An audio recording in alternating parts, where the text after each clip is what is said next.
मानवा फलम नेच्छन्ति पापस्य पापम कुर्वन्ति यत्तता। ये संसारी प्राणी हमेशा पुण्य के फल को प्राप्त करना चाहता है, लेकिन पुण्य करना नहीं चाहता। जब भी पुण्य करने की बारी आ जाती है तो अनेक प्रकार के बहाना बना करके उससे छुटकारा पाने का प्रयत्न करता है। जब धर्म करने की बारी आती है, मंदिर जाने की बारी आएगी, या रात्रि भोजन करने का प्रसंग आएगा, या कोई व्रत नियम संयम आदि का लेने का प्रसंग जब आएगा, तब वो कोई ना कोई बहाना बना करके उससे बचने का प्रयत्न करता है। लेकिन धर्म करना नहीं चाहता, लेकिन धर्म का फल प्राप्त करना चाहता है। फलम नेच्छन्ति पापस्य पापम कुर्वन्ति यत्नता।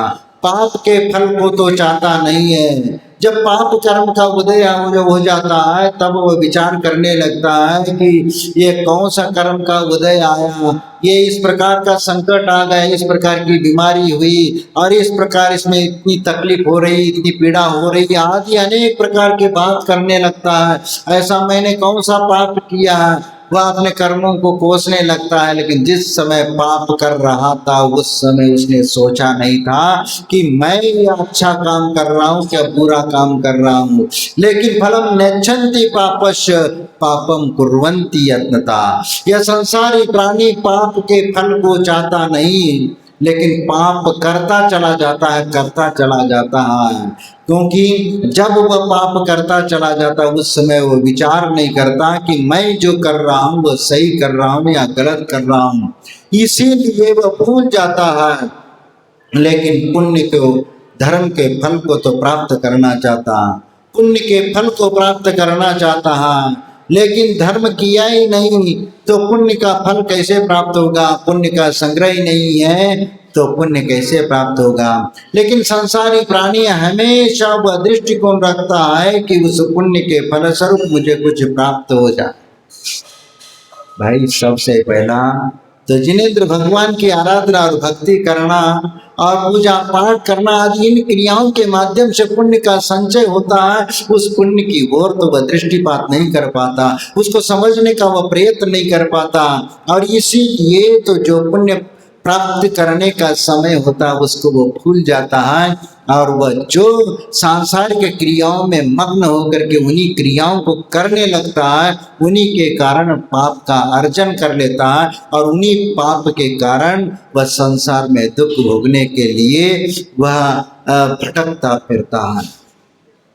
आपने कभी विचार किया है कि इस छोटी सी जिंदगी में आप कितना बड़ा पाप करते हो? आप आवाज थोड़ा सा यह कर लो, मास्टर बटन से सेट कर लो, ये पतली आवाज होती है।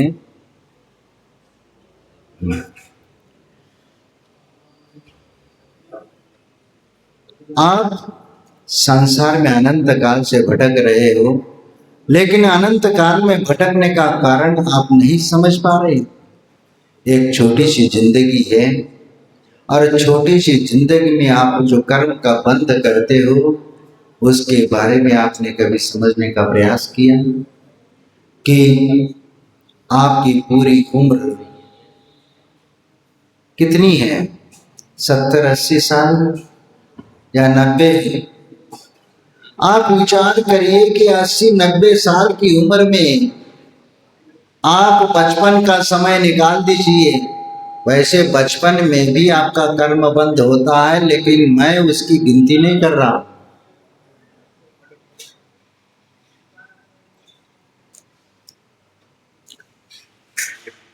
बचपन का जो पढ़ाई लिखाई आदि का कर्म 25 साल या 28-30 साल तक आपका चलता है, और उसके बाद आप गृहस्थ धर्म में प्रवेश कर लेते हो। मास्टर बटन से ठीक करो उसको। तो आप संसार में भटकने का जो क्रम है, इस वजह से है। आप गृहस्थ जीवन में जैसे ही प्रवेश कर लेते हैं, तो उस गृहस्थ जीवन में आप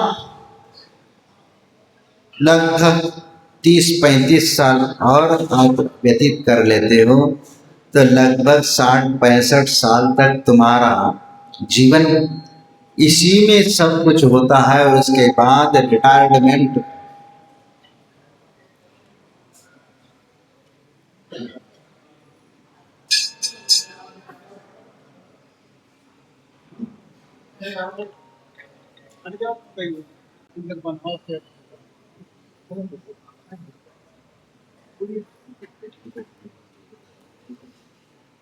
रिटायरमेंट का समय आ जाता है, रिटायरमेंट में वृद्धावस्था, और उसमें कोई भी कार्य करने की क्षमता नहीं रहती, उसको भी अपन छोड़ लेते, फिर भी उसमें भी कर्म बनते हैं।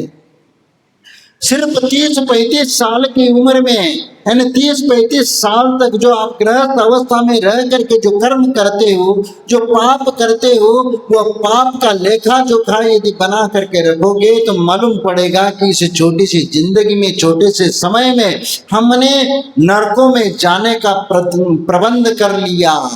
वहां यहाँ छोटी सी जिंदगी में सागरोपम की आयु तक नरकों में जा करके दुख भोगने का हमने उपक्रम पूरा व्यवस्थित कर लिया। कभी आपने विचार किया कि 30-35 साल के उम्र में आपने नरक में जा करके सागरोपम आयु तक दुख भोगने का प्रतिबंध आपने कर लिया। एक सागर की आयु क्या कहलाती है भाई? हाँ, एक सागर की आयु क्या कहलाती है? आप करोड़ों अरब खरब नील, महानील, पद्म, महापद्म, शंख, महाशंख, फिर इसके बाद आता है पूर्वांक। 84 लाख पूर्वांक को 84 लाख पूर्वांक गुना करने पर जो राशि आती है वह एक पूर्व कहलाता है। और एक पूर्व जो है, आदिनाथ भगवान की उम्र कितनी थी? 84 लाख वर्ष पूर्व की। और इससे भी आगे जाओ, फिर पल्योपम की आयु, व्यवहार पल, अद्दा पल और उद्धार पल, ये 3 प्रकार के पल्योपम की आयु है। और इसको यदि समझ में आ जाता है तो आपको मालूम पड़ेगा कि हमने कितना कर्म बंद कर लिया। एक छोटी सी उम्र में, छोटी सी समय में हमने नरकों में जाने का, पाप कर्म के उदय से हमने नरकों में जाने का बंदोबस्त कर लिया। और वो भी सागरोपम आयु तक नरकों में जा करके मैं दुख भोगना पड़ेगा। सागरोपम आयु तक नरकों में दुख क्यों भोगना पड़ेगा? क्योंकि हमने इस प्रकार का कर्म कर लिया कि सागरोपम आयु का हम कर्म बंद कर लेते हैं। और एक व्यवहार पल्य, व्यवहार पल्य कितना कहलाता है? 1 योजन गहरा गड्ढा, और विस्तार से जो गड्ढा खोदा है उस गड्ढे में भोग, उत्तम भोग भूमि के 7 दिन के मेंढे का जो बच्चा है, उसके बच्चों के बाल को ले करके कैंची से इतना टुकड़ा करिए कि उसका दोबारा टुकड़ा न हो सके, और उसको उस गड्ढे में भर दीजिए ठूस ठूस करके, और उसमें से एक बाल का टुकड़ा 100 साल में एक निकालते चले जाइए। जब वह गड्ढा खाली हो जाएगा तब एक व्यवहार पल्य हो जाएगा। फिर उसी बाल के टुकड़े को बुद्धि के द्वारा असंख्यात टुकड़े करिए और फिर उस गड्ढे में भर दीजिए। फिर उसमें 1 वर्ष में एक एक बाल को टुकड़े निकालते चले जाइए। जब वह खाली हो जाएगा वह उद्धार पल्य। और फिर ऐसे असंख्यात उद्धार पल्यों का अद्यापल्य, और ऐसे असंख्यात अद्यापल्यों का एक सागर होता है। आप विचार करिए कि 100 साल की उम्र में भी हमने सागरोपम की आयु का कर्म बंद कर लिया। हम कैसे बनिया हैं? हाँ, लेखा जोखा भी नहीं जानते आप लोग। फायदा नुकसान भी नहीं जानते हैं। हाँ, इतनी छोटी सी जिंदगी में हमें नरकों में जाने की सागरों को मायू का हमने बंद कर लेते हैं। यदि अपनी छोटी सी जिंदगी में यदि पुण्य कर्म करते हुए, सत्कार्य करते हुए यदि पुण्य का बंद करोगे तो सागरों को उनकी आयु तक स्वर्गों में जाकर सुख और शांतिपूर्वक जीवन व्यतीत करोगे। लेकिन हमारी जो विचारधारा है, हमारा जो विचार है, वह सोच का दायरा जो है बहुत सीमित है। इसीलिए हम दूर दृष्टि से हम देखने का प्रयत्न नहीं करते और इसीलिए तो सागरों आयु तक नरकों में जा करके दुख भोगने का हम प्रबंध कर लेते हैं। लेकिन इतनी छोटी सी उम्र में पुण्य कर्म करते हुए जीवन व्यतीत करोगे तो सागरों की आयु का बंद करके स्वर्गों में वह सुख भोगोगे और स्वर्गों में जाकर वहां से विदेश क्षेत्र जाने का अवसर आपको प्राप्त मिलेगा। साक्षात भगवान का भी दर्शन मिलेगा और साक्षात भगवान का दर्शन करके तुम अपने जीवन को कृतकृत्य कर सकते हो, क्योंकि भगवान के समूह शरण में जा करके अपने संसार मोह माया का जो भी व्यवस्था है उस व्यवस्था का ज्ञान तुम्हें हो जाएगा कि संसार कैसा है। भगवान स्वयं अपने उपदेश के माध्यम से बता सकते हैं, उसका ग्रहण करके हम उसका ज्ञान अर्जन कर सकते हैं। लेकिन हमें इस बात को समझने की आवश्यकता है कि हम स्वर्गों में जा करके शांति पूर्वक जीवन व्यतीत करना चाहते हैं तो भगवान का दर्शन भी मिलेगा और सुख शांति पूर्वक हम अपना जीवन भी व्यतीत कर पाएंगे। और इसीलिए तो हम छोटी सी जिंदगी में वह पुण्य कर्म करके अपना आत्मा का उद्धार करना है। हम कल आपको बता रहे थे कि मंदिर हम क्यों आते हैं, क्या आते हैं, किस लिए आते हैं। ये बात सम्यक दर्शन को प्राप्त करने के दृष्टिकोण को लेकर के हम मंदिर आते हैं। मंदिर आने का प्रयोजन हमारा ये है कि सबसे पहला तो हमें सम्यक दर्शन की प्राप्ति करना है और सम्यक दर्शन प्राप्त करके हमें अपना आत्मा का उद्धार करना है, अपना कल्याण करना है। यदि सम्यक दर्शन यदि प्राप्त नहीं है तो हमारा जीवन शुरू नहीं है और इसीलिए उस सम्यक दर्शन को प्राप्त करने के लिए हम मंदिर में आते हैं और भगवान जैसे गुणों की वंदे तत्गुण लब्धे, तब ये प्राप्त करने की भावना हम भा सकते हैं। उसके बाद हमारे लिए वह साकार हो सकता है, क्योंकि सम्यक दर्शन से हमारी यात्रा प्रारंभ होगी और उस यात्रा से ही हम भगवान जैसे गुणों को प्राप्त कर सकते हैं। उसके बिना हमारे लिए उसकी प्राप्ति नहीं हो सकती। इसीलिए उस धर्म को भी समझना जरूरी है, जिस धर्म को समझने के लिए हमारा पूरा जीवन व्यतीत हो जाता है, लेकिन हम उस बात को नहीं समझ पाते। आप मोक्ष मार्ग में चलते हुए देव, गुरु और शास्त्र को हम श्रद्धान करके हम सम्यक दर्शन को प्राप्त करते हैं।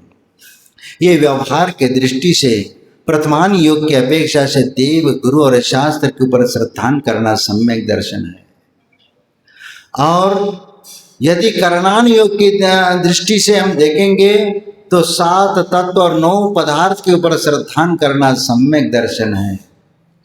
और द्रव्यान योग की दृष्टि से हम देखते हैं तो आत्मा ही आत्मा के ऊपर श्रद्धान करता है, क्योंकि द्रव्यान योग की अपेक्षा से ये जीव आत्मा के ऊपर श्रद्धान करके उस आत्मा को प्राप्त करने का उपक्रम करता है। इसीलिए अलग अलग दृष्टिकोण से अलग अलग उसको कथन किया है, लेकिन सबका सार सम्यक दर्शन, सम्यक ज्ञान और सम्यक चारित्र में है। चाहे वर्तमान योग की अपेक्षा से आप सम्यक दर्शन प्राप्त करें या करणान योग से अपने सम्यक दर्शन को प्राप्त करें या द्रव्यान योग की अपेक्षा से करें सम्यक दर्शन प्राप्त करें, लेकिन कथन करने का ढंग अलग है। लेकिन वहां कथन करते प्राथमिक दृष्टि से सम्यक दर्शन देव, शास्त्र, गुरु के ऊपर श्रद्धान करना वह सम्यक दर्शन कहा, क्योंकि आपको प्रारंभिक दशा में सम्यक दर्शन की महिमा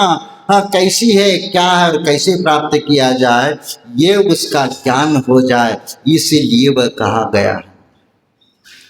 देव शास्त्र गुरु, देव कहते ही सच्चे देव का स्वरूप सामने आता, क्योंकि सच्चे देव के स्वरूप को हमें समझना। सच्चे देव हम किसको कहते हैं? देव कहते ही आपके सामने कई प्रकार के देव आ जाते हैं। कौन कौन से देव आ जाते हैं? सुदेव, कुदेव, अदेव और देव। कितने? सुदेव, कुदेव, अदेव और देव। ये 4 प्रकार के देव आते हैं, और 4 प्रकार के देव में सुदेव कौन से हैं और कुदेव कौन से है और अदेव कौन से है, यह भी हमें समझने की आवश्यकता है। क्योंकि जब तक सच्चे देव के स्वरूप का ज्ञान नहीं होगा, तब तक हम अंधकार में भटकते रहेंगे। इसीलिए सबसे पहला वह सम्यक दर्शन जो होता है, ऐसे देव का दर्शन, सुदेव जिनका स्वरूप है वीत रागी हितोपदेशी और सर्वज्ञत्व को गुण को प्राप्त करने वाले, वही हमारे सच्चे देव है। और ऐसे सच्चे देव की आराधना करना, और जो 18 दोषों से मुक्त है और वीतराग स्वरूप को जिन्होंने प्राप्त किया है, ऐसे सच्चे देव के ऊपर श्रद्धान करना, यह सम्यक दर्शन होता है। और कुदेव जो राग द्वेष मलिमस, राग द्वेष जो मलिन है, ऐसे अस्त्र शस्त्र वस्त्र आदि भी अपने साथ रख करके चलते हैं, वे कुदेव के अंतर्गत आ जाते हैं। और उसका विश्लेषण करने की कोई जरूरत नहीं, आप तो समझ जाओगे। क्योंकि राग द्वेष से मलिमस जो है, वे कुदेव के अंतर्गत आ जाते हैं। और अदेव, अदेव का मतलब जिसमें देव का रूप ही नहीं है, और उसमें भी कई प्रकार के अदेव को देव मान करके चल लेते हैं। क्योंकि कई जगह तो आपने पत्थर रख दिया और शुरू हो गए, लेकिन उसमें हम देखते नहीं कि वो पत्थर रखा है कि क्या रखा है। या कई बार ये भी आता, पत्थरों को ढेर लगाना या बालुओं का ढेर लगाना, यह भी एक देव के रूप में माना जाता। किसी जमाने में हो सकता है कि किसी सज्जन व्यक्ति ने, क्योंकि पहले जंगल के रास्ते से जाना होता, आना जाना होता, कंकड़ पत्थर रास्ते में बहुत है, इसीलिए वहां से हटा करके यदि साइड में ये करे। यदि ऐसा यदि किसी को बोले तो ऐसा कोई पत्थर उठा करके फेंकने वाला नहीं है। और इसीलिए किसी सज्जन व्यक्ति ने कहा कि भाई ये यहाँ से एक पत्थर भी उठा करके इस ढेर में डाल दोगे तो तुम्हारा कल्याण होगा। और वह टीले वाले बाबा या कुछ भी ऐसे उसका नाम दे करके उस प्रकार कार्य करने के लिए लोगों को प्रेरित किया जाता, ताकि रास्ते में से पत्थर उठ करके वहाँ पर ढेर। और ऐसे इसीलिए तो आचार्य समंतभद्र स्वामी ने रत्नकर्ण सावकाचार्य में वालू का ढेर लगाना, पत्थर का ढेर लगाना, इसको भी देव के रूप में मानना। इन 3 मूर्ता के अंतर्गत उसको लिया गया है। और इसीलिए ऐसा कर्म करते करते भी तुम संसार में भटकने के लिए वह कर्मबंध करते हो। लेकिन वहाँ पर किसी सज्जन व्यक्ति ने कहा कि भाई ये करना, क्योंकि एक बार की बात है कि एक राजा की सवारी जा रही थी, जो सफाई कर्मी वाला होता, और वह सफाई नहीं कर पाया और गंदगी पड़ी हुई थी वहाँ, जा कुत्ते की हो या किसी की भी हो। उसने क्या कि फूल की टोकरी थी, उनने उठा करके उसके ऊपर डाल दिया, और उनने डाल दिया, अरे भाई, और वह खड़ा हो गया हाथ जोड़ करके राजा का इंतजार करने में।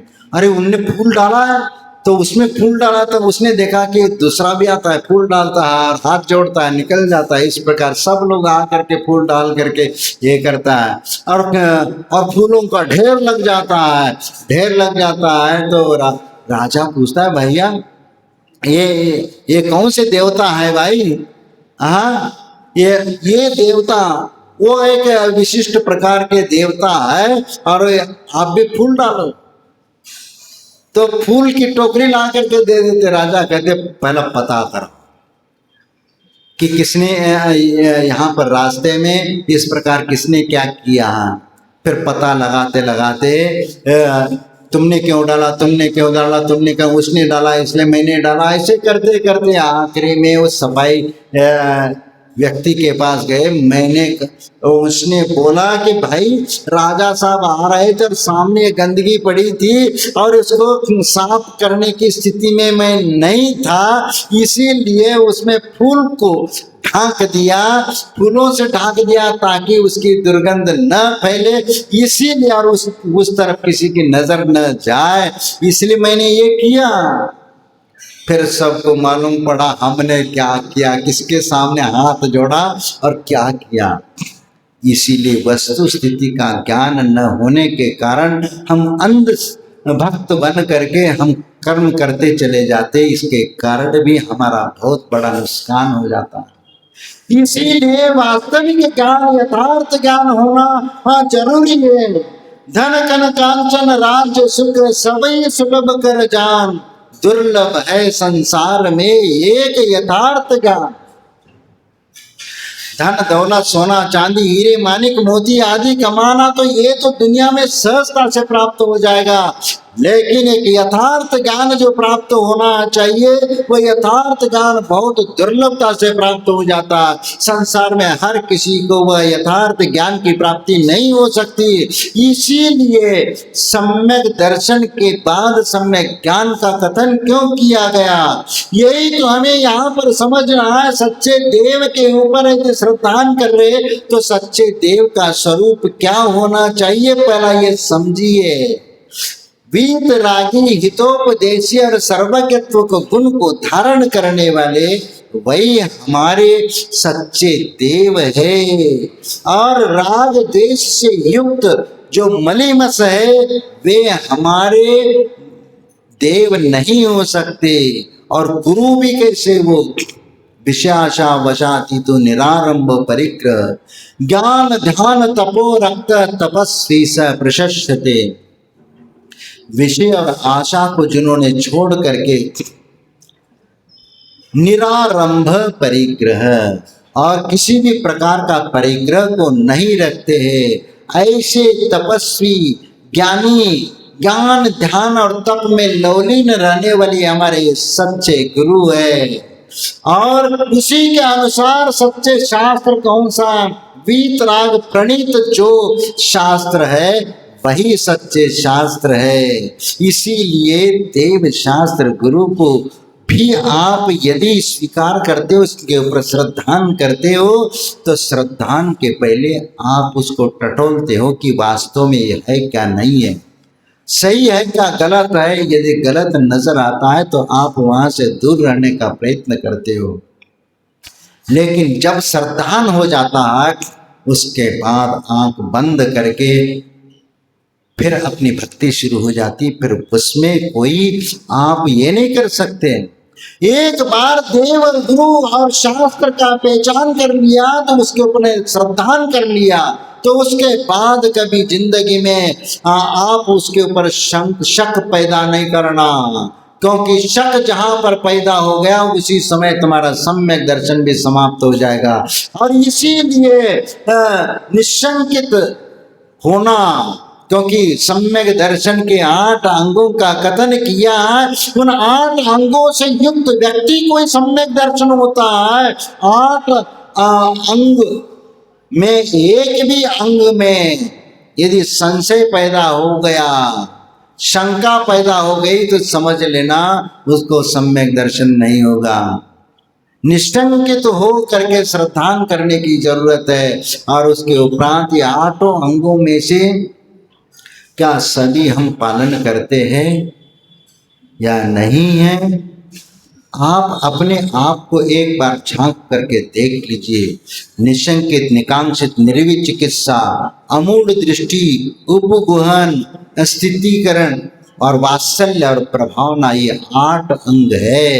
इन 8 अंगों में से कितने अंग हमारे भीतर है और कितने का हम पालन कर पाते हैं। निर्भीक चिकित्सा गुण हमारे भीतर है या किसी का दुर्गंध आते नाक मरोड़ करके वहां से नाक दबा करके भागते हो, इसी से मालूम पड़ेगा कि आप में वह, क्योंकि कई बार ऐसा होता है कि हमारे भीतर उतना समता या सहिष्णुता आदि गुण के अभाव में हम इसमें से कुछ ऐसी चीजें हैं वह अंगीकार नहीं कर पाते। उपगुण और स्थितिकरण अंग जो है वह सबसे महत्वपूर्ण चीज है। उपगुण दूसरों के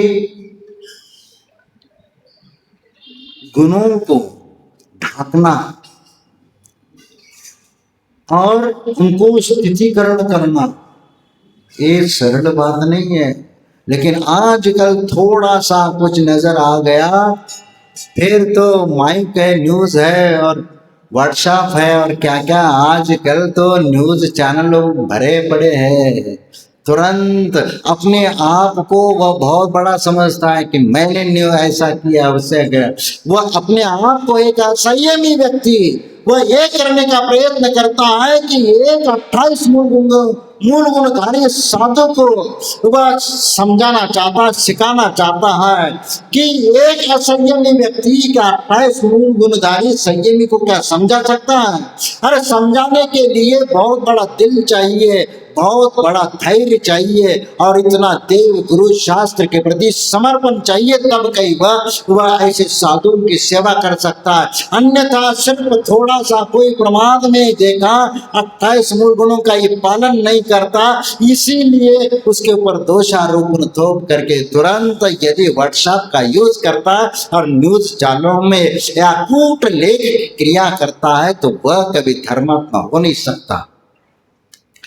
कभी वह उपगुण अंग को वह धारण नहीं कर सकता। ऐसा व्यक्ति सिर्फ उपगुण मात्र ग्रहण करने का सिर्फ दिखावा मात्र कर सकता है, लेकिन स्थितिकरण की कोई गुंजाइश वहां पर नहीं रहती। क्योंकि उपगुण नहीं है तो स्थितिकरण गुण भी नहीं हो सकता।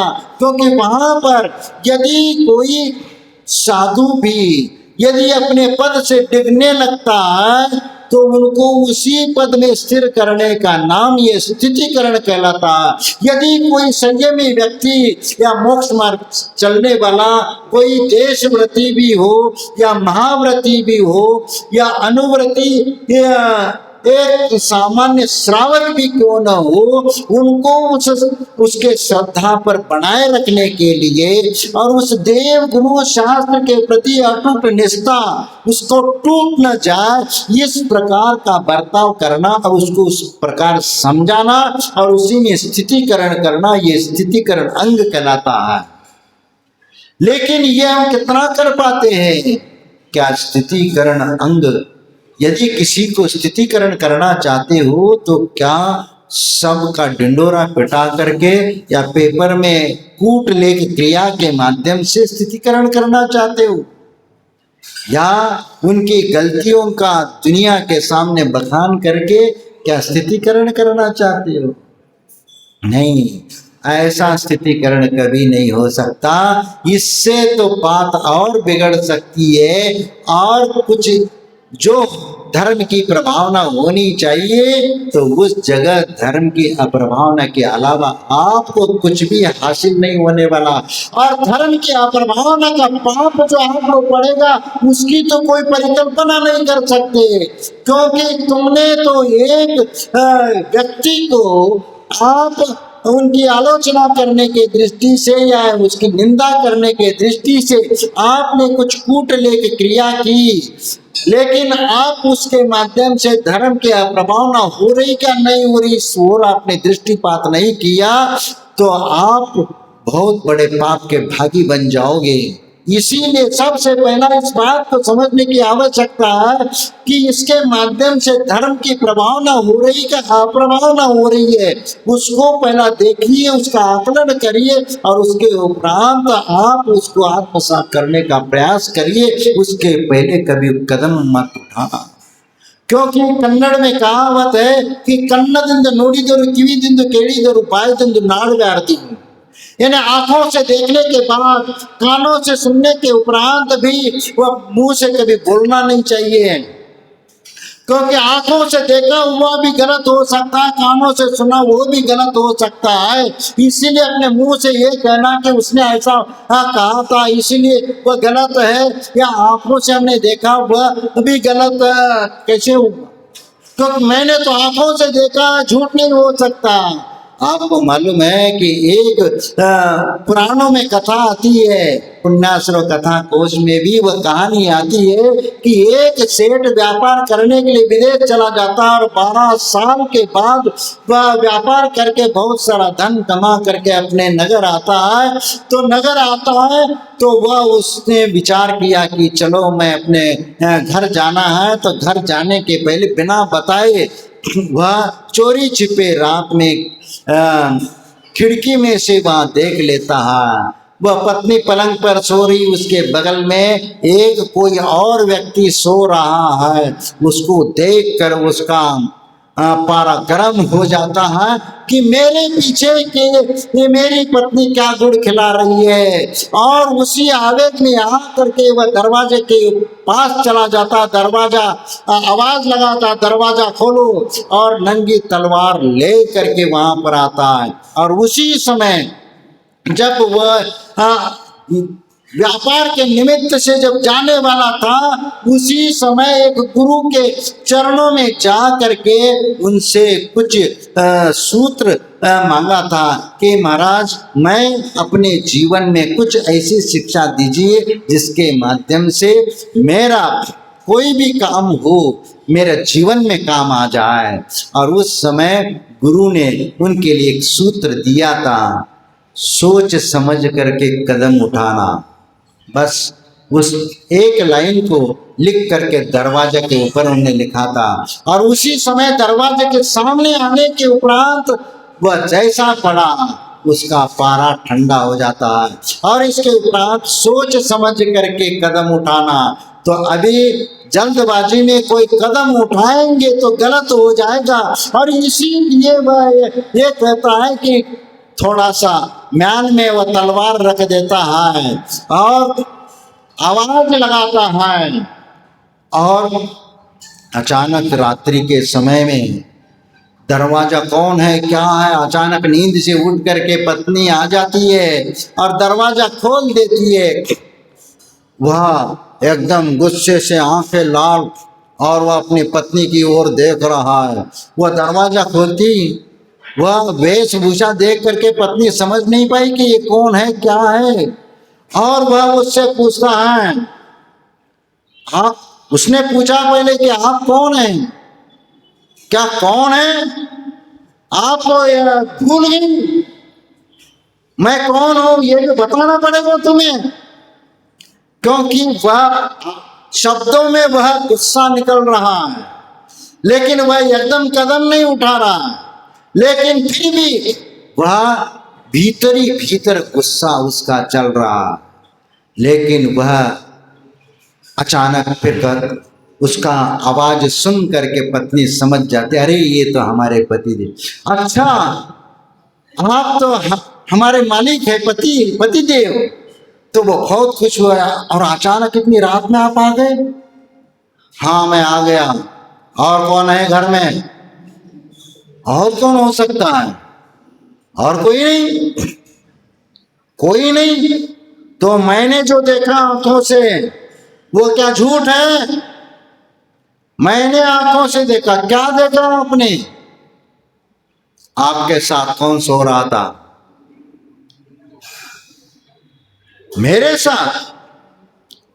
पत्नी एकदम अचानक कहती है कि अहो मैं तो भूल ही गई आपको बताना, जिस समय आप व्यापार करने के लिए गए थे ना, उस समय मैं गर्भवती थी, और आप ये इतने सालों बाद आ गए, तो वह तुम्हारा बेटा सो रहा है बगल में, वह तुम्हारा बेटा है, जो आज इतना बड़ा हो गया, 16 साल का हो गया, जवान हो गया, और वह और कोई नहीं, वह तुम्हारा ही बेटा है, वो माथा पकड़ करके बैठ जाता है कि मैं क्या सोच रहा था, क्योंकि आंखों से देखा भी यहाँ पर झूठा हो गया। इसीलिए आंखों से देखा भी कभी सत्य नहीं हुआ करता। और जिस प्रकार ये आकाश भी जमीन पर टिका हुआ सा नजर आता है, तो आंखों से देख रहे वह क्षितिज पर टिका हुआ आकाश, क्या आप विश्वास करोगे कि यह आकाश जमीन पर टिका हुआ है? नहीं, आंखों से देखा भी झूठा हो सकता है, और कानों से सुना, दूसरे लोगों से भी सुना कि उस घर में एक नहीं 2 आदमी रहते हैं। ये भी सुना था, पहले तो एक थी, अब 2 कहां से आ गए, अब 2 कहां से आ गए, तो 2 का विकल्प तो आएगा ही ना। इसका मतलब लोगों के ऊपर भरोसा करके वह यदि गलत समझ जाएगा तो अनर्थ हो जाता। उस अनर्थ से कम बचा दिया उनके गुरु के एक वाक्य ने। इसलिए सोचो, समझो और फिर करो, ये 3 सूत्र है, याद रखो। सोचो, समझो और फिर कदम उठाओ। पहला देखो, फिर विचार करो, फिर आचरण में लाओ। सम्यक दर्शन, सम्यक ज्ञान और सम्यक चारित्र, यही आपको कहता है। देखो, सोचो और करो, क्योंकि कार्य करना है। क्योंकि व्यवहार में ऐसी छोटी छोटी बातें हमें समझा करके चली जाती है कि सम्यक दर्शन, सम्यक ज्ञान, सम्यक चारित्र, शास्त्रीय भाषा में तो कह दिया, लेकिन व्यवहार में आप सोचो, समझो और करो। यदि इस प्रकार नीति के साथ करोगे तो जीवन में कभी गलत काम नहीं होगा, इसीलिए उस पाप कार्य से तुम बच पाओगे। इसीलिए आप यदि कोई भी कार्य करते हो तो सोच समझ करके कदम उठा लेना, क्योंकि सच्चे देव का स्वरूप हुआ और कुदेव राग द्वेष मलीमस, राग द्वेष से मलीमस है, अस्त्र शस्त्र वस्त्र आदि और परिग्रह परिवार को भी साथ में रख लेता है, वह कभी सच्चे देव नहीं हो सकते। वह कुदेव, अदेव का तो स्वरूप आपके समझ में आ गया, क्योंकि एक पत्थर उठा करके रख दिया, या सिंदूर पोत दिया, या और भी कुछ कर लिया, या किसी भी रूप में आप ढेर लगाना, या और भी कुछ करना। और इसके अलावा ये भी है कि एक जाली लेकर करके भी ऐसे चंद्रमा की तरफ देखते हैं ना, ये भी उसी के अंतर्गत आएगा। इसीलिए आप क्या करते, कुछ लोग जैन लोग भी करते ही है, हाँ, पति की उम्र बढ़ाना, और हमें समझ में नहीं आता ऐसे कोई जाली में देखने मात्र से पति की उम्र बढ़ जाएगी। हाँ, बाजार में मजा, अरे वो तो बहुत सारे जाते हैं। जो देव का स्वरूप नहीं, उसको देव मान करके आप उसकी प्रतिष्ठा करते हो, लेकिन ये हमें समझने की बात है कि अदेव का स्वरूप क्या है। और फिर चौथा नंबर आता है देव का। ये देव कौन से? ये देव चतुर्निकाय देव, स्वर्ग के देवताएं, स्वर्ग के देवता है, जो भवनवासी, अंतर, ज्योतिष और वैमानिक आदि 4 प्रकार के जो देव होते वह देव आते हैं। तो इन देवों को कुदेव या मिथ्या दृष्टि कहने वाला इसमें कौन सा आता है? कुछ लोग तो कहते हैं ये कुदेव है, एक कुदेव है। कुदेव किसको आप समझते हो? कुदेव किसको समझते हो? जो चतुर्निकाय देव है उनको कुदेव समझते हो, या और राग द्वेष से मलिमस है उनको कुदेव समझते हो, जो भगवान के रूप में जिनको पूजा जाता है? ये आप समझ लीजिए, क्योंकि कई बार ये प्रसंग आता है कि अब वह बात करने की बात नहीं आती, लेकिन समाज में यह एक ऐसा घर करके कर गया कि कुछ लोग तो जो यक्ष यक्षिनियाँ जो होती हैं जो क्षेत्रपाल हो या पद्मावती आदि को भी कुदेव कहते हैं। ये कुदेव के श्रेणी में नहीं आते, ध्यान रखना, क्योंकि ये देव गति के देव में आते हैं, ये चतुर्निकाय देव में आते हैं, और इसीलिए कुदेव के अंतर्गत उनको स्थान नहीं है। कुदेव का स्वरूप कथन अलग है। ये शासन देवता जिनेंद्र भगवान के समो शरण में यक्ष और यक्षिणी के रूप में उनका स्थान है, और उस स्थान में वह अपना स्वयं विराजमान होकर के जिन शासन की महिमा को बढ़ाने का काम करते, और हमारे लिए वह एक सधर्मी है। और सधर्मी का कर्तव्य सधर्मी के प्रति क्या होता है? वात्सल्य भाव। देखो, कई बार एक सम्मान की बात आती है, तो किसी मंत्री नेता को आप जब बुलाते हो, उसका आप सम्मान करते हो ना? कैसे करते हो? फूल माला भी बोलते, कपड़े भी देते हो, श्रीफल भी उसके साथ दे करके ये ले लो, टीका भी लगाते हो, वो सम्यक दृष्टि है। हाँ, फिर आपने कैसे सम्मान किया, कैसे ये किया? तो क्या इससे तुम्हारा सम्यक दर्शन सुरक्षित है? बताओ। आपने एक नेता को आपने बुला करके, वो चाहे कोई भी हो, XYZ, चाहे ऊपर से लेकर नीचे तक कोई अधिकारी भी हो, तो भी आप सम्मान के लिए बुला करके पंच कल्याण महोत्सव में उनको टीका लगाते हो, शाल ओढ़ लेते होते हो, और इसके साथ कुछ सम्मान स्वरूप उनके हाथ में भी कुछ रख देते हो। क्या है ये? हाँ, ये ध्यान होना चाहिए, एक सामाजिक व्यवहार है। ये सम्यक दृष्टिकोण से हम ये नहीं कर रहे हैं, ये एक व्यवहारिक है, लोकोपचार है। लोकोपचार के दृष्टिकोण को लेकर के हम क्रिया करते हैं, और इसीलिए इन क्रियाओं के माध्यम से आप ये नहीं समझना हम मिथ्या दृष्टि हो गए। इसीलिए ये बात में आपको समझ में आना चाहिए कि जब भी आप मोक्ष मार्ग में चलते हो, और यदि देवी देवताओं का पूजन में भी आह्वान किया जाता है, और उनको बुलाया जाता है और बिठाया जाता है, और पंच कल्याण महोत्सव में तो अलग से उनकी व्यवस्था है, यक्ष यक्षिणियों को बुला करके बिठाने का। तो उनको बिठा करके महाराज वो अष्टद्रव्य से अर्घ्य देना पड़ता है, ये देना पड़ता है। तो ये क्या सही है या गलत है? बताओ। अब ये बताओ, इसका क्या कारण? ये कौन सा क्या है? इसलिए उनका आह्वान करते कि वो हमारे से पूजन करा। मेन उद्देश्य तो वही रहता है कि इन देवी देवता यक्ष यक्षिणियों को बुला करके उनको स्थान दिया जाता है, क्योंकि ये भगवान के आराधक होते हैं, भगवान की भक्ति करने वाले होते। हम तो भगवान का पंच कल्याण महोत्सव मना रहे, इस महोत्सव में आप भी सम्मिलित हो, और हमारे इस पूजा के कार्य में सम्मिलित होकर के आप हमें मदद करिए, और जो भी कोई विघ्न बाधाएं आती है उनको दूर भी करिए, और इस पंच कल्याण को सानंद संपन्न कराइए।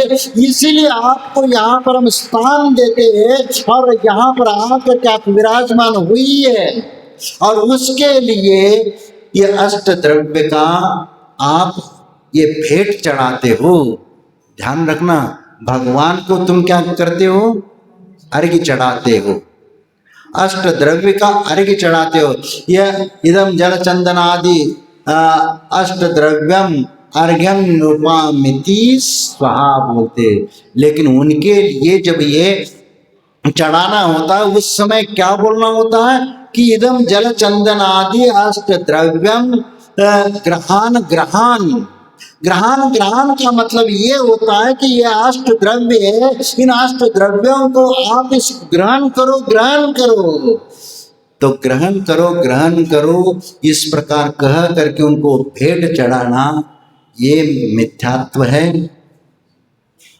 यदि ये मिथ्यात्व है तो तुम जो सम्मान करते हो ना नेताओं को बुला करके, वो भी तुम्हारा मिथ्यात्व है, वह व्यवहारिकता नहीं है फिर तुम्हारी। ये व्यवहारिकता है तो ये भी एक पूजन की एक मर्यादा की व्यवहारिकता है, इसीलिए उसको इस रूप में सम्मान दिया जाता है। न कि भगवान के अनुसार उनकी पूजा की जाती है, न आराधना की जाती है। वह एक सधर्मी है तो सधर्मी का व्यवहार सधर्मी के समान होता है। इसीलिए एक सधर्मी, यदि कोई धर्मात्मा तुम्हारे घर आ जाता है तो तुम उसको सम्मान करते हो क्या नहीं करते? उनको भोजन पानी कराते हो क्या नहीं करते? क्या भाई नहीं, तुम तो हमारे घर में नहीं आ सकते, भाई तुम बाहर हो जाओ। क्या ऐसा होता है क्या? ऐसा नहीं होता है। अतिथि संविभाग भी होता है, इसलिए उस मर्यादा का पालन कर लेते हो और इसीलिए उनका वह सम्मान किया जाता है। इसीलिए देखो, सच्चे देव के रूप में 4 भेद हमने आपको बताए। कौन कौन से बताए? ये भी भूल गए? बहुत अच्छा। सुदेव, कुदेव, अदेव और देव, ये 4 प्रकार के भेद हैं। इन 4 प्रकार के भेदों को समझ करके उसमें से सही को अंगीकार करिए। और सही क्या है, सच्चे देव गुरु उस शास्त्र क्या है, इसको समझ करके उसके ऊपर श्रद्धान करना, ये सम्यक दर्शन है। लेकिन बाकी को भी जो जिस रूप में उसको उस रूप में उनको समझो, उनको अलग से कुछ समझने का प्रयास। जो कुदेव है तो कुदेव है, अदेव देव का रूप नहीं है लेकिन देव मान के चल रहे, लेकिन वह उसको उसी रूप में समझो। और जो देव गति के जो देव है वह देव गति के देव के रूप में उनको समझो, तो वह आपको उस प्रकार उसी रूप में श्रद्धान करना, ये कोई मिथ्यात्व नहीं है। इतना ध्यान रखिए। लेकिन यहीं पर हम भूल जाते हैं। किसी ने कहा कि ये मिथ्या है तो मिथ्या कह कर कहना शुरू कर देते और इसीलिए मंदिर में से इनको अलग करो, ये करो, ये प्रकार हम करते हैं। लेकिन ध्यान रखना, क्योंकि जिन शासन के ये आज की परंपरा नहीं है। आप इतिहास खोल करके देख लीजिए, जहाँ नेमिचंद सिद्धांत चक्रवर्ती, ये हजारों साल पहले जिन्होंने प्रतिष्ठा पाठ लिखी है, उसमें ये सब उस प्रतिष्ठा पाठ में उल्लेखित है। इसके अलावा भी इस नेमिचंद सिद्धांत चक्रवर्ती के पहले भी ऐसे कई आचार्यों के संस्कृत में अभिषेक पाठ लिखे भी है और उनका संग्रह किया हुआ ग्रंथ है। उनमें भी किस ढंग से उसमें कथन किया है देख लीजिए। उसमें देवसेन आचार्य आदियों का भी उल्लेख है, अलग अलग आचार्यों का उसमें वो टीका लिखी हुई है। उनको यदि पढ़ोगे तो आपको मालूम पड़ेगा कि इनका सम्मान कैसा है और वीतराग भगवान का सम्मान कैसा है, आपको स्पष्ट समझ में आ जाएगा। हम जाति पंथ पंगड़ में बढ़ करके हमने अपने धर्म के स्वरूप को विकृत करने का प्रयत्न किया है, क्योंकि सम्यक दर्शन जो होता है वह जाति पंथ पंगड़ से परे होता है। और इसलिए आचार्य समंत भद्र स्वामी ने धर्म की व्याख्या करते हुए वहां पर उन्होंने कहा कि देशयामी समीचीनम धर्म कर्म निबर्हणम संसार दुखता सत्वान धरित्तमे सुखे।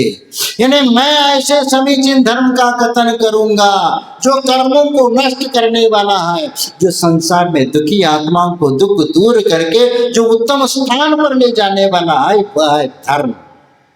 न इस धर्म में न जाति है, पंथ है, न पंगड़ है, कुछ भी नहीं है, इससे परे है। और सम्यक दर्शन जो होता है जाति पंथ पंगड़ से परे जो होता है वही सम्यक दृष्टि हो सकता है। और जाति पंथ पंगड़ में जो उलझ करके अपने अस्तित्व को अलग बताने का प्रयत्न करता है वह कभी भी सम्यक दृष्टि नहीं हो सकता।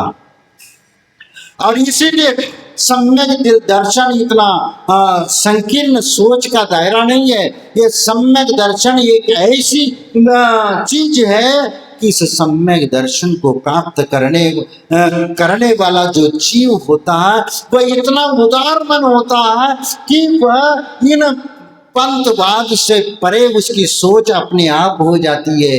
ये परिकल्पना करिए, ये सोचिए, एक बार समझिए कि वास्तव में क्या है सम्यक दर्शन।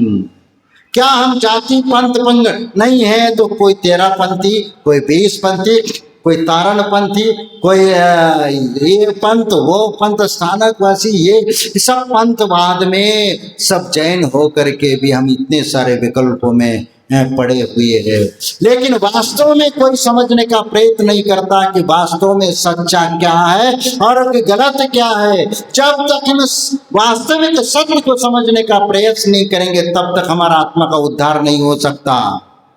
इसीलिए जाति पंथ पंगड़ से परे हमें विचार करने की आवश्यकता है, क्योंकि धर्म जो है वह एकांतवाद नहीं है। जहां पर एकांतवाद आ गई वहां पर मिथ्यात्व पुष्ट होने लगता है। अनेकांत धर्म है, अनेकांत के माध्यम से धर्म की व्याख्या की जाती है और उसके माध्यम से धर्म का कथन किया जाता है। इसलिए अनेकांत वस्तु का जो धर्म है वह अनेकांत है और अनेकांत के माध्यम से धर्म को हमें समझाया जा सकता है और उसके माध्यम से उसके ऊपर श्रद्धान किया जाता है।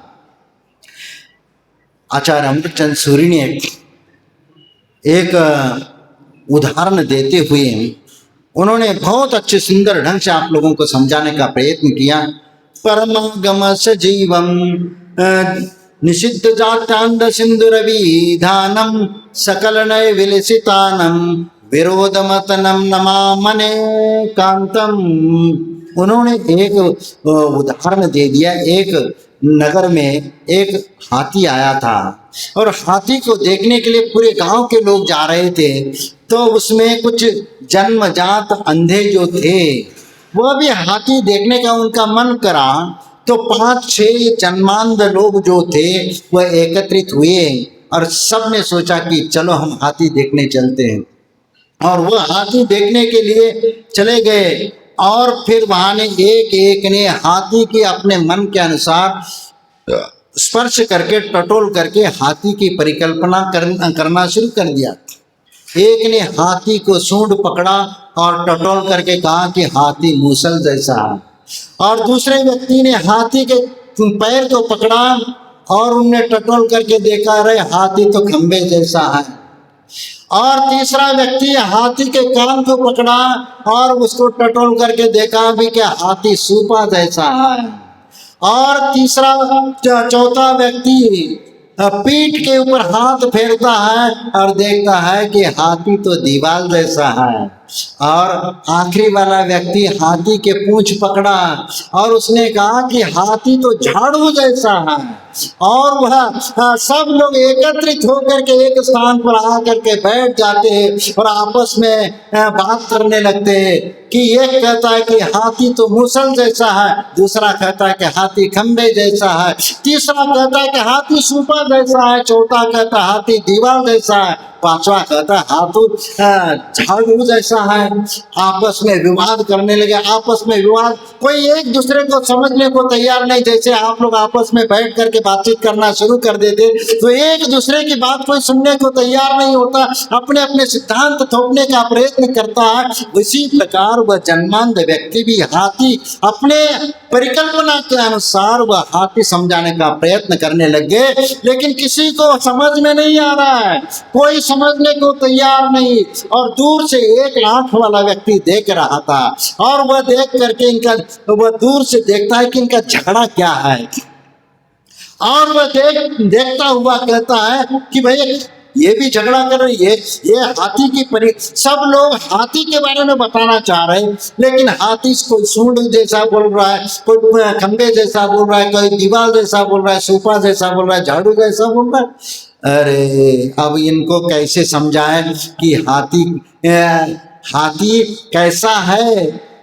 अब वह सामने आ जाता है और कहता है कि भाई साहब, आप लोग जो यहाँ पर सूरदास जी, यहाँ पर आप लोग 5-6 लोग बैठे हो, उनने कहा कि आप जो कह रहे ना, आपकी बात भी ठीक है, उनने कहा तुम जो करे ना, तुम्हारी बात भी ठीक है और तुम्हारी बात भी ठीक है, तुम्हारी बात भी ठीक है, तुम्हारी बात भी ठीक है। उसको लगा कि अरे मेरी बात तो सही है, और उसको भी लगा कि तो फिर उसका झगड़े वाला सवाल नहीं हुआ ना। फिर अब तो मेरी बात जब सिद्ध हो रही है तो विवाद का मतलब ही नहीं आता। तो सामने वाला व्यक्ति का जब ये कह रहा है कि तुम्हारी बात भी सही है, तुम्हारी बात भी, तुम्हारी बात, फिर वो एक पूछता कि भाई तुम्हें ऐसे कैसे कर रहे हो, सभी की बात सही है, ऐसे कैसे कर रहे हो। हाँ भैया, मैं यही तो समझाने के लिए मैं आपके बताना चाह रहा हूं कि हाथी का स्वरूप कैसा है, इसी को सत्य सिद्ध करने के लिए मैं बता रहा हूं। तुम्हारी बात भी सही है, तुम्हारी बात भी सही है, तुम्हारी बात भी सही है। तो ये कैसे? क्योंकि जो हाथी का जो मूसल जैसा जो बता रहा है वह हाथी का सूंड है, और जो खंबे जैसा हाथी बता रहा है वह खंबा नहीं है, हाथी का पैर है। और जो सूपा जैसा हाथी बता रहे वह सूपा नहीं है, वह हाथी का कान है। और दीवार जैसा लग रहा है वह हाथी का पेट है, और झाड़ू जैसा लग रहा है वह हाथी का पूंछ है। इसीलिए तुम्हारी सबकी बात सही है, वह हाथी का एक एक अंग है, और ये सब मिलकर के एक हाथी बन जाता है। तब उनको समझ में आ गया। इसीलिए अनेकांत सिद्धांत जो है इसी प्रकार है, कथनचित अस्ति कथनचित नास्ति, और कथनचित शाद अस्ति कथनचित शाद नास्ति, और कथनचित शाद वक्तव्य, शाद अस्ति वक्तव्य, शाद नास्ति वक्तव्य। इस प्रकार सप्तभंगी नयों के माध्यम से इसका कथन किया जाता है।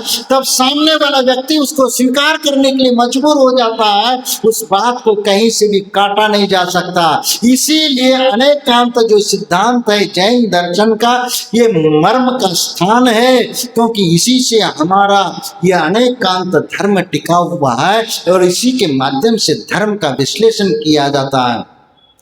और इस बात को समझ करके यदि हम आत्मसात करते चले जाएंगे, क्योंकि वस्तु एकांतवाद नहीं होता, एक धर्मात्मक नहीं होता, क्योंकि वस्तु अनेक धर्मात्मक होता है। इसीलिए अनेकांत शब्द न एक अनेक अंत स्वभाव यस्मिन स अनेकांत, यानी जिसमें अनेक स्वभाव विद्यमान होते हैं उनको अनेकांत कहा जाता है। जिस वस्तु में अनेक स्वभाव होते हैं, जैसे ये माइक है, ये माइक है, ये आपने एक नाम दे दिया, लेकिन माइक में है क्या क्या? माइक में कहोगे तो ये प्लास्टिक भी है, लोहा भी है, और इसमें चुंबक भी है, वह भी लोहे का ही एक रूप है, और ये सब चीजें इसमें अलग अलग स्टील भी है, सब चीजें मिल करके ये आपका माइक बना है। लेकिन सिर्फ माइक कहने से इन सब धर्म का कथन हो जाएगा? नहीं होता। उसको कथन करने के लिए ये सप्तभंगी नय का उपयोग किया जाता है। जिस समय जिस स्वभाव के बारे में वस्तु का एक देश कथन होता है, तो उस समय दूसरे धर्म का कथन नहीं होता। इसीलिए किसी भी वस्तु का कथन अनेकांत के माध्यम से उसको सिद्ध किया जा सकता है। आप ये बताइए कि अनेकांत धर्म कैसा है? आप बाप हो ना, बाप है, बेटा नहीं हो, बेटा भी है, किसी के मामा भी हो, मामा भी है, दादा भी हो। ये कैसे भाई? ये कैसे है? क्योंकि ये सभी एक ही वस्तु में विद्यमान है, एक में ही। वह किसी के अपेक्षा से वह बेटा है, किसी के अपेक्षा से पुत्र की अपेक्षा से वह पिता है, और किसी के अपेक्षा से वह मामा है, किसी के अपेक्षा से वह दादा है। ये कथन करने का जो आप सिद्धांत वह सप्तभंगी न्याय कहलाता है, और उस न्यायों के माध्यम से जो कथन किया जाता है तो वस्तु का सही धर्म का कथन होता है। इसलिए जिस समय पिता कह रहे उस समय पिता का कथन होगा, उस समय पुत्र का कथन नास्ति हो जाएगा। जब अस्थि अस्थि का कथन हो जाता है तो नास्तिक का कथन गौण हो जाता है। जब नास्तिक का कथन करते हैं तो पहला कथन वह गौण हो जाता है। मुख्य और गौण के रूप में इसका कथन किया जाता है। इस समय वस्तु धर्म का कथन पूरा हो जाता है। इसीलिए जब देव गुरु और शास्त्र के ऊपर हम श्रद्धान करते हैं तो ऐसे ही श्रद्धान करना ये सम्यक दर्शन कहलाता है। और जो अपने जीवन में एक बार सम्यक दर्शन को प्राप्त करता है तो वह सम्यक दृष्टि जीव कहाँ कहाँ पर उत्पन्न नहीं होता। सम्यक दर्शन शुद्धा नारगतिर्यंग नपुसक स्त्री त्वानि दुष्कुल विकृत ताल्पायुर दरिद्रताम च वज्रंति नाप्य व्रतिका। यानी और यही बात छड़ाला में की कि प्रथम नरक बिन षड भुजोदिशवान भुवन षड नारी थावर विकल त्रय में नहीं उपजत सम्यक धारी। तो वह नरक गति प्रथम नरक, क्योंकि छड़ाला में प्रथम नरक कहाँ है, क्योंकि जैसे राजा श्रेणी प्रथम नरक को छोड़ करके आगे के नरकों में नहीं गया, सप्तम नरक की आयु को समाप्त करके प्रथम नरक में आया। इसलिए चाही सम्यक दृष्टि प्रथम नरक को छोड़ करके और नरक गति को, लेकिन वो पहले से गतिबंध था इसीलिए वह गया नहीं है। तो सम्यक दर्शन को प्राप्त करने के बाद वह नरक गति नहीं जाता। इसीलिए त्रियंच गति को भी प्राप्त नहीं होगा, नपुंसक पर्याय को प्राप्त नहीं होगा, स्त्री पर्याय को प्राप्त नहीं होगा, और नीच कुल में जन्म नहीं होगा, और अल्प आयु वाला नहीं होगा, और विकलांग भी नहीं होगा, और दरिद्र कुल में भी जन्म नहीं होगा, और वह स्थावर और विकलत त्रय में भी जन्म नहीं धारण करेगा। इस प्रकार वह सम्यक दृष्टि जीव यदि जन्म धारण करेगा तो स्वर्ग चला जाएगा, या भोग भूमि का बंध पहला किया है तो वहां चला जाएगा। सम्यक दृष्टि नियम से स्वर्ग ही चला जाएगा। इसीलिए यहाँ जो सम्यक दर्शन से शुद्ध है, निर्मलता को जिन्होंने प्राप्त किया है वह दुर्गति को कभी भी प्राप्त नहीं होगा। ये हमें समझ लेना चाहिए। इसीलिए मैं आप लोगों से कहना चाहता हूँ कि जिस सम्यक दर्शन को प्राप्त करने के लिए हम इतने उताविल होते हैं कि हमें पहला एक बार सम्यक दर्शन प्राप्त हो जाए तो हमारा आत्मा का उद्धार हमेशा के लिए हो जाएगा। इसीलिए हम मंदिर में आकर के जिन्हें भगवान की आराधना और भक्ति करते हैं और इसके माध्यम से सम्यक दर्शन को प्राप्त करते हैं। और इस सम्यक दर्शन को प्राप्त करने के लिए हमारा मन कितना निर्मल चाहिए, कितना विशुद्ध चाहिए, ये भी आपको चिंतनीय विषय है। इसको समझ में आना चाहिए। आप मंदिर में आते, भगवान को देखते हो, पूजा करते हो, कैसे करते हो? सिर्फ आ करके मुट्ठी पर चावल चढ़ा दिया, नमो अरंता नमो सिद्धा नमो अरत, 4 पुंज चढ़ा दिया, नमस्ते भगवान कायसर कर लिया, हो गया। आप कल दूसरे दिन पहुंच जाएंगे आप क्या? हाँ, अष्टद्रव्य से एक बार पूजा कर ली, हो गई। हाँ, कैसे? कभी आपने भगवान से बात करने का प्रयास किया? भगवान को समझने का प्रयास किया? महाराज भगवान तो थोड़ी कोई बात करते हैं। हाँ, वो तो बोलते थोड़ी। अरे तुम्हारे भीतर यदि भक्ति होगी तो भगवान भी तुमसे बात करते हुए नजर आ जाएंगे। लेकिन हमारे भीतर वो क्षमता होते हुए भी उस क्षमता को हमें बाहर निकालने का प्रयत्न नहीं करते। आप लोगों को मालूम है कि आचार्य कुंद स्वामी ने गिरनार पर्वत पर, जहाँ पर दिगंबर और श्वेतांबरों का विवाद चल रहा था कि कौन पहला और कौन बाद का, उस समय आचार्य कुंद स्वामी ने वहां पर एक सरस्वती की प्रतिमा थी, उस प्रतिमा से उनने बुलवाया आदि दिगंबरा। ये शब्द इतिहास में उल्लेखित है और इतिहास में उसका लिपिबद्ध है कि आचार्य कुंद ने उस सरस्वती की पाषाण में प्रतिमा से 20 आदि दिगंबरा इस शब्द का उच्चारण करवाया। जब आचार्य कुंद कुंद की भक्ति में इतनी शक्ति है तो हमारे भक्ति में इस प्रकार की शक्ति क्यों नजर नहीं आती? हम सिर्फ मंदिर में आकर के जिनेंद्र भगवान का दर्शन करते, पूजा करते और चले जाते, लेकिन हमारी अंतरंग विशुद्धि को बढ़ाने का प्रयत्न नहीं करते। तो भगवान से बात कैसे करेंगे? भगवान भी कभी कभी उपदेश देते हुए नजर आते हैं, लेकिन उस उपदेश को ग्रहण करने की हमारी क्षमता तो हो, क्षमता को जगाइए। इसीलिए एक कवि ने बहुत सुंदर ढंग से कहा, रूप दिगंबर कोमल सुंदर पद्म दलावर से देत से दया प्रीति चे धड़े ही संगम रौरी शुभ्र पांडरी मूर्ति काय सांगते अहिंसा सत्य शांति प्रेरते, अहिंसा सत्य शांति प्रेरते।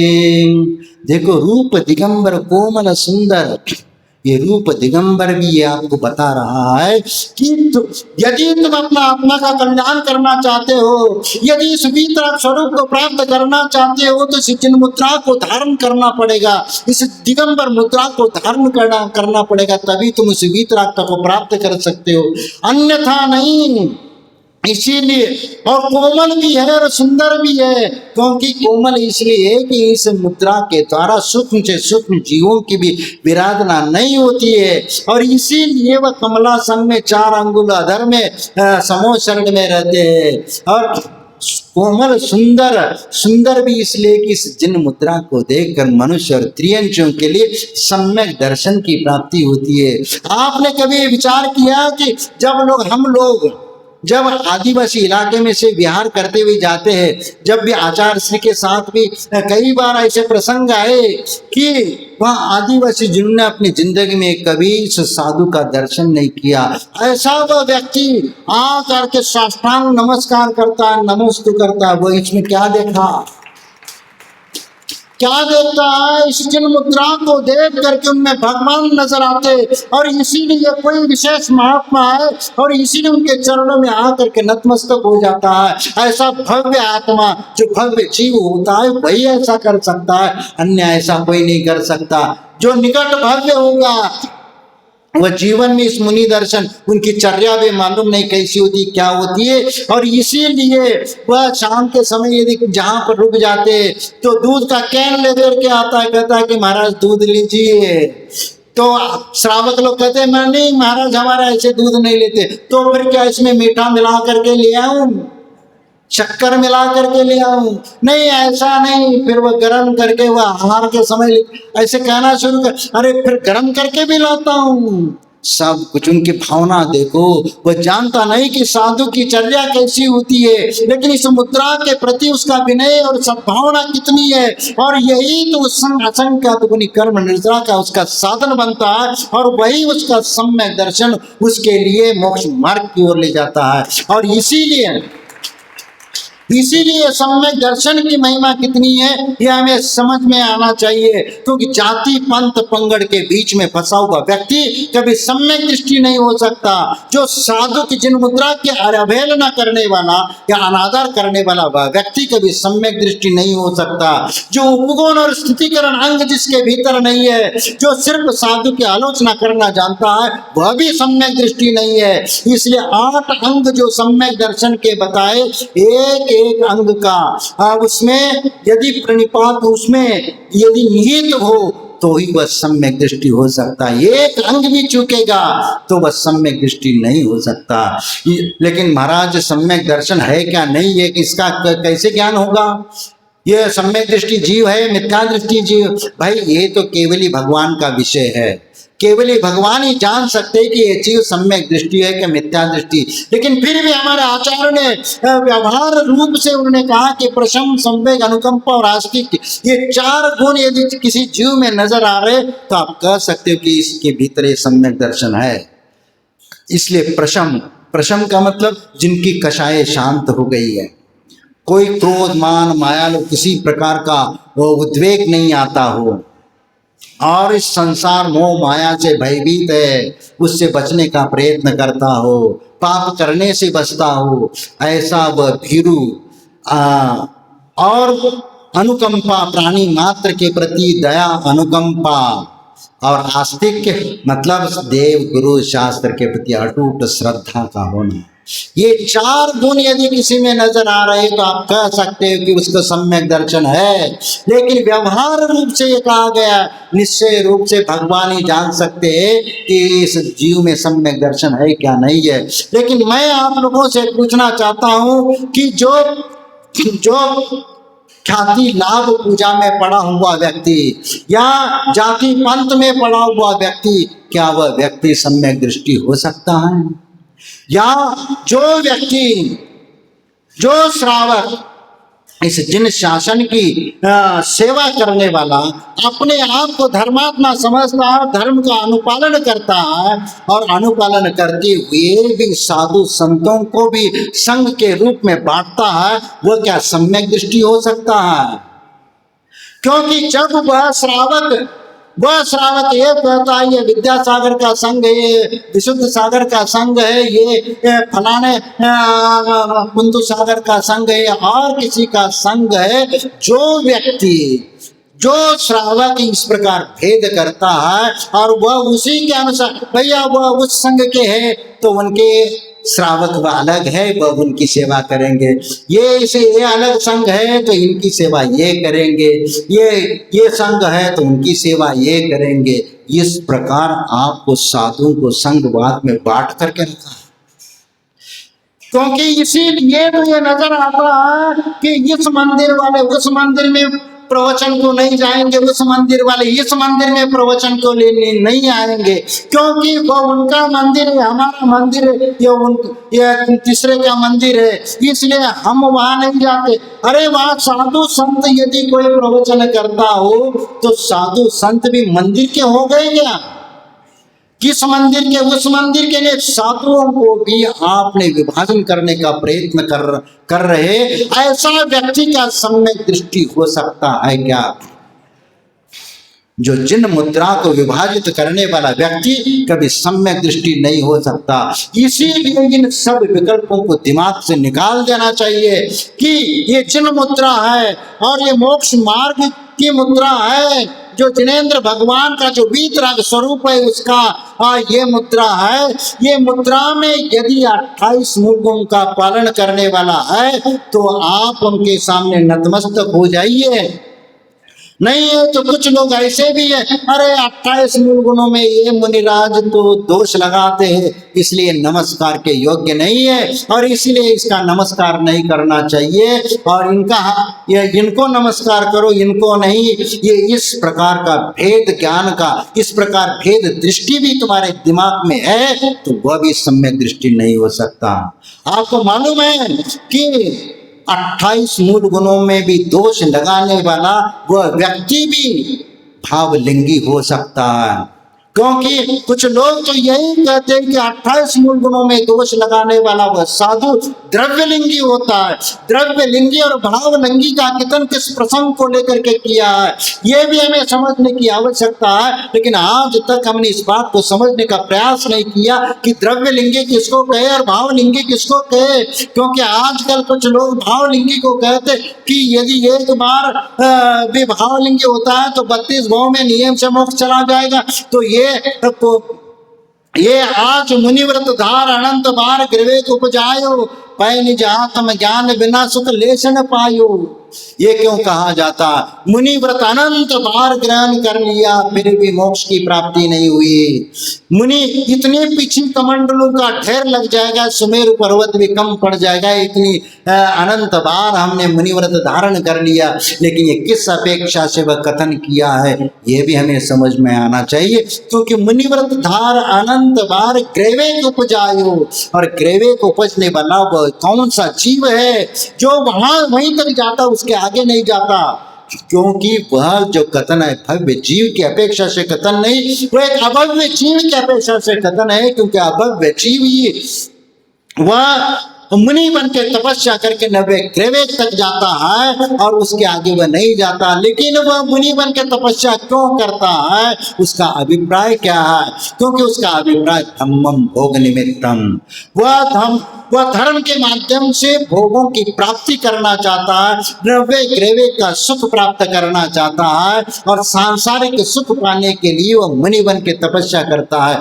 इसलिए उसकी अपेक्षा से यह कथन किया है कि मुनिव्रत धार अनंत बार ग्रव्य को उपजायो, पै निज आत्म ज्ञान बिना सुख लेश न पाए। इसीलिए वह कभी आत्मा का कल्याण नहीं कर पाता और न वह मोक्ष को प्राप्त कर लेता है। और इसीलिए वह अभव्य जीव की अपेक्षा से कथन है, ये हमें समझ में आना चाहिए। द्रव्य लिंगी और भाव लिंगी कह करके जो आपको भ्रमित करने का प्रयत्न किया जाता उसको भी आपको समझ में आना चाहिए। क्योंकि आचार्य पूज्यपाद स्वामी ने भी सर्वार्थ सिद्धि में और अक्लंक देव ने राज वार्तिक में पुलाक बकुश कुशिल निग्रंथ स्नातका इस सूत्र की व्याख्या में वहां पर उन्होंने कहा है कि ये पांचों प्रकार के मुनि क्या द्रव्यलिंगी और भावलिंगी का कथन करते हुए वहां पर उन्होंने कहा कि पुलाक बकुश आदि मुनि, ये दोनों मुनि 28 मूल गुणों में दोष लगाते हैं और जो बकुश मुनि है वो उत्तर गुणों में दोष लगाते हैं। फिर भी भावलिंगम प्रतीत्य सर्वे पंच निग्रंथा लिंगिनो भवंती, इस प्रकार आचार्य पूज्यपाद स्वामी सर्वार्थ सिद्धि में कहते हैं कि पांचों प्रकार के मुनि भावलिंगी होते हैं। और ऐसा नहीं कि 28 मूल गुणों में दोष लगा रहा है इसीलिए वह द्रव्यलिंगी है और मिथ्या दृष्टि है, यह कथन करना गलत है। और राजवार्तिककार ने भी इसके ऊपर वार्तिक लिख करके उन्हें सिद्ध कर दिया कि ये पांचों मुनि भावलिंगी होते हैं, इसका उन्होंने कथन किया है। इसीलिए कोई भी कहना कि पहला तो मुनि महाराज यदि आते हैं तो देखेंगे भाई वह कैसे है क्या है, फिर इसके बारे में फिर आहार पानी के बारे में विचार करेंगे। जो एक दिगंबर साधु को 2 रोटी खिलाने के लिए उनकी चर्या का परीक्षण करना चाहता है, आचार्य गुणभद्र स्वामी कहते हैं कि वह श्रावक नहीं है, क्योंकि श्रावक धर्म का पालन करने वाला, उसके श्रावक के गुण तो हो कि जो एक असंयमी हो करके एक संयमी मुनि की परीक्षा करना चाहते हो तुम। जो गुण हमारे भीतर नहीं, उन गुणों की आराधना, जिनके पास जो गुण है उनकी आराधना करने की छोड़ करके तुम तो दूसरी बात करते हो।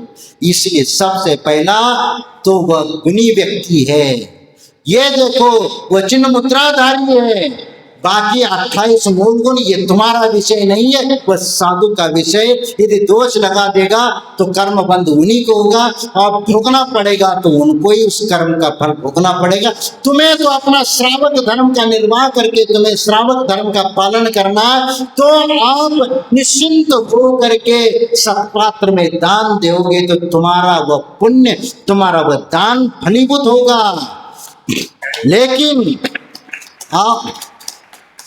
लेकिन आप उसमें शक करोगे और संदेह की दृष्टि से देखोगे तो तुम दान मजबूरी में देकर के भी उस दान का फल प्राप्त नहीं कर पाओगे, क्योंकि शक के दृष्टि से तुमने वह दान दिया लेकिन उस दान का कोई मूल्य नहीं, क्योंकि श्रद्धा और भक्ति जो चाहिए था वह श्रद्धा और भक्ति कहीं नजर नहीं आया, इसीलिए वह तुम्हारा दान निष्फल हो जाएगा। इसीलिए श्रद्धा भक्ति पूर्वक, क्योंकि दाता के 7 गुण है, उन 7 गुणों को अपनाते हुए ही हमें दान देते हैं, तो वही दान सत्पात्र दान कहलाता है। और वही दान तुम्हें भोग भूमि के वैभव को देता है। और इतना ही नहीं कि सुपात्र दाने न भवे धनाढ्यो धन प्रकर्षेण करोति पुण्यम पुण्याधिकारी दिवि देवराज पुनरेव भोगी पुनरेव दानी। सत्पात्र दान की महिमा शास्त्रों में जो वर्णन किया गया है उसकी तो कोई परिकल्पना भी नहीं कर सकता, क्योंकि उससे भी परे उसका फल मिलता है। आप वर्तमान में जो धन दौलत वैभव प्राप्त हुआ है या रूप सुंदरता मिली है और बलशाली शरीर मिला है, ये सब सत्पात्र दान का फल है। और उसी सत्पात्र दान करके शूर वीरता और पराक्रम आदि गुण भी जो मिलते हैं वह भी सत्पात्र दान का, और राजा महाराजा चक्रवर्ती की विभूति भी जो मिलती वह भी सत्पात्र दान का फल है। और इसको यदि समझना है तो पद्मनंदी पंचविंशतिका में दानोपदेश अधिकार पढ़ करके देख लेना, उसमें आपको पूरा विशेष समझ में आ जाएगा। इसीलिए मैं आप लोगों से यही कहना चाहता हूं कि बहुत पुण्य के उदय में ये मनुष्य पर्याय मिली है, और उस मनुष्य पर्याय की सार्थकता यही है कि दर्शनम देव देवस्य दर्शनम पाप नाशनम दर्शनम स्वर्ग सोपानम दर्शनम मोक्ष साधनम। ये जिनेंद्र भगवान का दर्शन हमारे पापों का नाश करने वाला और स्वर्ग और मोक्ष को देने वाला है, और इसीलिए इनका दर्शन पूजन वंदना करने से कभी मत चूकना। एक गृहस्थ होकर के ये क्रिया नहीं करता तो हमारे आचार्य कहते कि जिनेंद्र न पश्यन्ति पूजन्ति स्तुवन्ति न निष्फलम जीवितम तेषाम तेषाम धिकम च ग्रहाश्रम। ऐसे गृहस्थ को धिक्कार है जो जिनेंद्र भगवान का दर्शन नहीं करता, पूजा नहीं करता, अभिषेक आदि क्रिया नहीं करता। उस ऐसे गृहस्थ को धिक्कार है, क्योंकि गृहस्थ होकर के भी इस कर्म को नहीं करता है तो उसका जीवन व्यर्थ है। हमारे आचार्यों के मुख से धिक्कार शब्द भी समझ लेना एक आध्यात्मिक डांट है। इस आध्यात्मिक डांट को समझ करके आत्मसात कर लो कि भैया हमें धिक्कारने योग्य ऐसा जीवन व्यतीत नहीं करना। इसीलिए जिनेंद्र भगवान का दर्शन पूजन वंदना करके हमें अपने जीवन को सफल करना है। और जो भी जिन मुद्रा दिखी तो उसमें भेदभाव की दृष्टि मत रखना कि ये फलाना संघ और ये फलाना संघ, ये संघ वाले आए तो हम चौका नहीं लगाएंगे, वो संघ वाले आए तो हम चौका नहीं लगाएंगे, सिर्फ इसीलिए चौका लगाएंगे, उसीलिए इनके लिए चौका लगाएंगे। इस प्रकार का भेद की दृष्टि समाप्त कर दीजिए, नहीं तो तुम्हारा सम्यक दर्शन कभी प्राप्त नहीं हो पाएगा। क्योंकि जिन दर्शन में जिन मुद्रा में यदि भेद की दृष्टि अपनाते हो तो सम्यक दर्शन कभी नहीं हो पाएगा। इसीलिए कोई भी हो जिन मुद्रा का विनय करना सीखिए, वंदे तद्गुण लब्धे के भाव रखिए और सेवा करिए। यदि तुम्हारा उस साधु से या विचारधारा नहीं मिलती है तो कोई बात नहीं, तुम वहां दूर से ही इस जिन मुद्रा का विनय करिए, भक्ति करिए, तुम्हारा सम्यक दर्शन सुरक्षित रह जाएगा। तुम्हारे पास ज्ञान हो या न हो, लेकिन यदि श्रद्धा है, उस मुद्रा के प्रति यदि विनय और श्रद्धा का गुण है तो तुम्हारा सम्यक दर्शन रहेगा। और थोड़ा या किंचित मात्र भी तुम्हारे मन में शंका पैदा हो गई कि ये साधु कैसा है, इतना भी यदि मन में आ गया तो उसी समय तुम्हारा सम्यक दर्शन समाप्त हो जाएगा। इसलिए सम्यक दर्शन हमारा मोक्ष का द्वार है और यहीं से हमारा जीवन की यात्रा प्रारंभ होती है। उस सम्यक दर्शन को गंवाना का मतलब हमारा मोक्ष हमारा समाप्त होना है। ध्यान रखना, इस सम्यक दर्शन को बनाए रखना है और विशुद्धि बढ़ानी है। और इसीलिए तो हम जितना भी जिनेंद्र भगवान की आराधना पूजा आदि करते हैं, ये सम्यक दर्शन को बनाए रखने के लिए चैत्य गुरु प्रवचन पूजादि लक्षणा सम्यक वर्धनी क्रिया है, सम्यक क्रिया है। इसलिए इन क्रियाओं को करते हुए हम अपना आत्मा का कल्याण करके जीवन अपना सफल बनाए। इन्हीं पवित्र भावनाओं के साथ जय बोलो महावीर।